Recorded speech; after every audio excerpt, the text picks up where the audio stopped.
Paris-Normandie.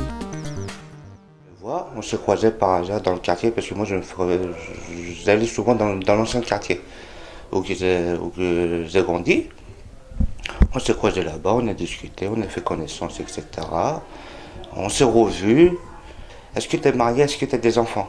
La première question qu'on m'a posée, c'était ça, la belle-mère. J'ai voulu présenter à mes parents qui m'ont averti avant, qui m'ont averti, attention, les filles de l'Algérie sont dangereuses, sont vicieuses, ils sont manipulatrices. Mais moi, quand j'étais sous le coup du charme du pays, de la femme, j'étais aveuglé par les sentiments. On s'est mariés, je suis rentré en France, mais elle était encore là-bas, on était déclarés mariés, c'était devenu ma femme.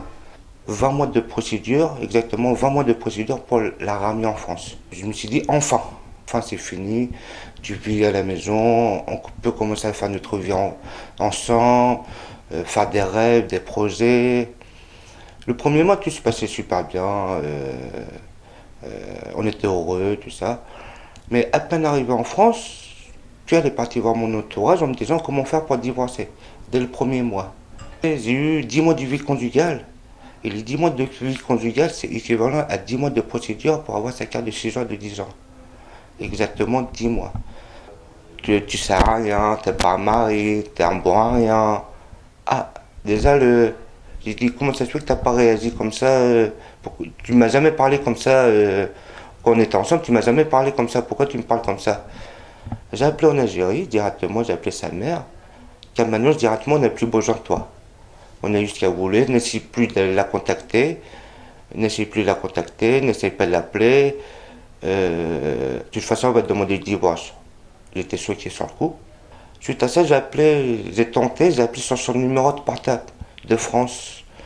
Je l'ai appelé, et comme par hasard, ça a décroché, c'était bien elle. Et c'était pas ma femme que j'ai eu au téléphone, c'était une diable.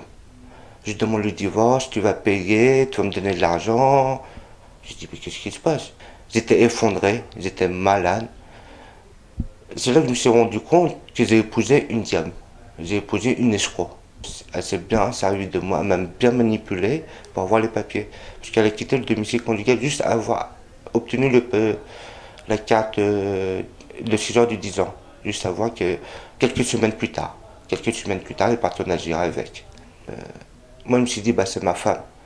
Euh, les mauvaises idées, je les mets de côté. J'essaye d'avancer plus loin dans l'avenir. Euh, non, c'est pas de ma faute, non, je me suis fait piéger. Je me suis fait piéger par une escroc. En Algérie, c'était l'image d'une ange, et quand elle a mis les pieds en France, c'était une diablesse. Moi, personnellement, j'avais des pensées de suicide, je me suis dit, c'est pas possible, tu me suis fait avoir comme ça. C'est pas possible. Je préfère qu'elle me trompe avec une personne qu'elle me fasse. Ça, pour moi, c'est une tromperie, une trahison, c'est grave, c'est très grave ça. C'est très grave. Je me méfie là maintenant de l'amour. Marcavé, c'est. Physiquement, ça ne se voit pas, mais à l'intérieur, on est détruit. On est détruit. Actuellement, je suis toujours suivi par un psychiatre, je suis sur traitement médical, je suis toujours suivi, mais je peux pas oublier ça, c'est impossible. J'ai reçu des menaces de mort au téléphone, comme quoi que si tu es en Algérie, je vais t'attendre à l'aéroport. Même la personne, elle a agressé, même verbalement. Heureusement qu'il y a eu le voisinage qui l'ont, euh, qui l'ont calmé. C'est dur. C'est très dur même.